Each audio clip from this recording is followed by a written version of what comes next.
আসসালামু আলাইকুম, সবাইকে স্বাগতম।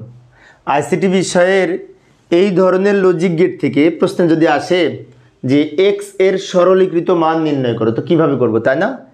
এই ধরনের প্রশ্ন কিন্তু বোর্ড পরীক্ষায় আসে।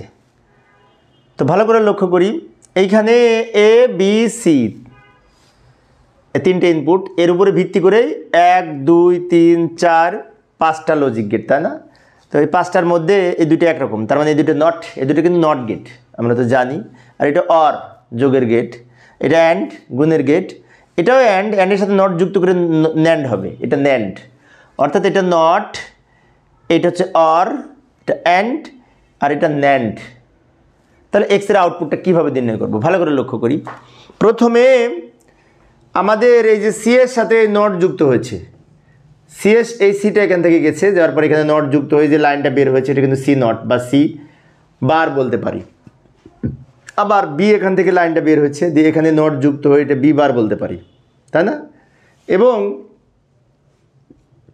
সি নটের সাথে এবার এই দুটো যোগ হবে, অর্থাৎ তাহলে এই যে যোগ হয়েছে, যোগের গেটটা হচ্ছে কোনটা কোনটা যোগ করেছে, একটা দুইটা তিনটা, বাম দিকে তিনটা যোগ হয়েছে, এটা এ, এটা বি, এটা সি নট। তাহলে এই যে লাইনটা বের হলো আমরা বলতে পারি এ প্লাস বি প্লাস সি এর উপরে নট। এই যে এইটা, এইটার আউটপুট হচ্ছে এই লাইনটা হচ্ছে এটা হবে। কারণটা কি? কারণ তিনটা যোগ হয়েছে।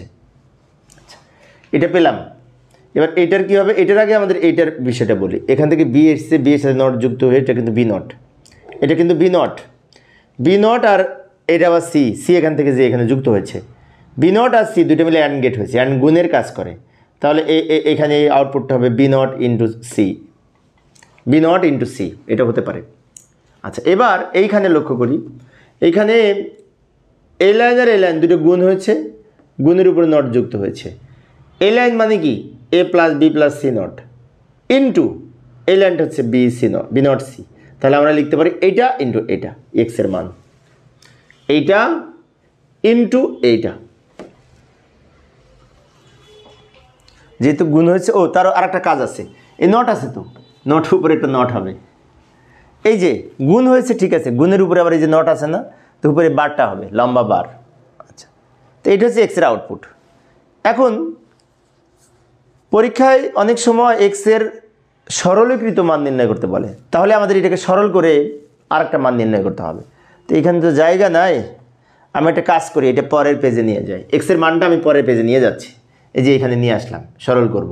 এবং এটা সরল করার জন্য আমাদের এই মৌলিক উপপাদ্য দুইটা নিয়ে এসে রেখেছি, এই দুটোকে আমাদের হেল্প করার জন্য কাজে লাগবে, তাই ডান দিকে লিখে রেখেছি। প্রথমে আমরা এই যে উপরের নটটা আছে না, এই নটটা ভেঙে ফেলতে পারি, ভেঙে আলাদা আলাদা করতে পারি, অথবা আর একটা কাজ করতে পারি, সেটা হচ্ছে এই উপরের নটটা রেখে দিতে পারি, এটা গুণ করে ভিতরে নিয়ে আসতে পারি, তাহলে সহজ হবে। এই ব্র্যাকেটটা তুলে দেওয়ার জন্য এটা গুণ করে এর পাশে লিখব, এটা বি এর সাথে গুণ করে বি এর পাশে লিখব, সি এর সাথে গুণ করে সি এর পাশে লিখব, অর্থাৎ এইটা 3 বার হবে। ভালো করে লক্ষ্য করি, যেমন এইখানে এই A into B not C লিখতে পারি, কিন্তু এটার সাথে এটা গুণ করে, plus B into B not C এটা লিখতে পারি, plus C not into B not C, অর্থাৎ B not C into C not লিখতে পারি।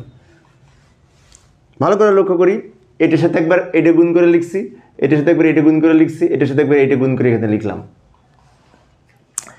এখন এর উপরে এই নটটা কিন্তু থেকে গেল আমাদের, ওই নটটা কিন্তু আছে আমাদের অলরেডি, চেঞ্জ হয়নি, কারণ এই নটের কাজ আমরা করি নাই।